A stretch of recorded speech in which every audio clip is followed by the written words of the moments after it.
In today's video, I'm going to teach you how to change your interests on LinkedIn. If you find this useful, consider subscribing and liking the video.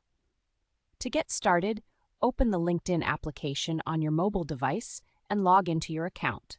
It's a straightforward process, so just enter your credentials and access your LinkedIn profile.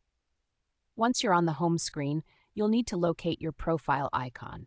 You should find it in the top left corner, looking like a small circular avatar. Tap on that icon to proceed. This will take you to a menu where you can select the View Profile option.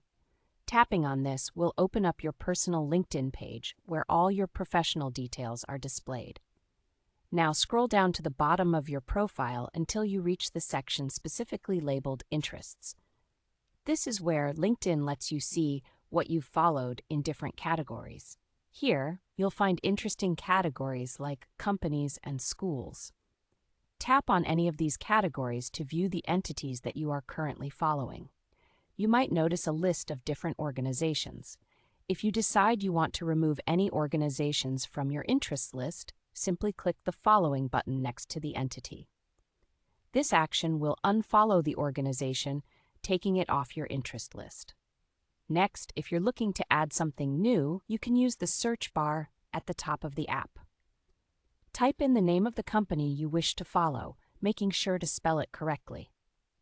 After you've found the company, go ahead and click the Follow button on their new page. This will add that entity to your interests, keeping your profile up to date with the latest organizations that reflect your career aspirations. Once you've made your changes, pull down on your profile screen. This action refreshes the page and updates what's visible to you. Take a moment to verify that your new interests now appear correctly. Check both the Companies and Schools tabs to ensure everything looks good. And that's it. You've successfully changed your interests on LinkedIn. Now you can see the updates reflecting your professional interests clearly. Remember, keeping your LinkedIn interests current is a great way to network effectively. Thank you for watching, and don't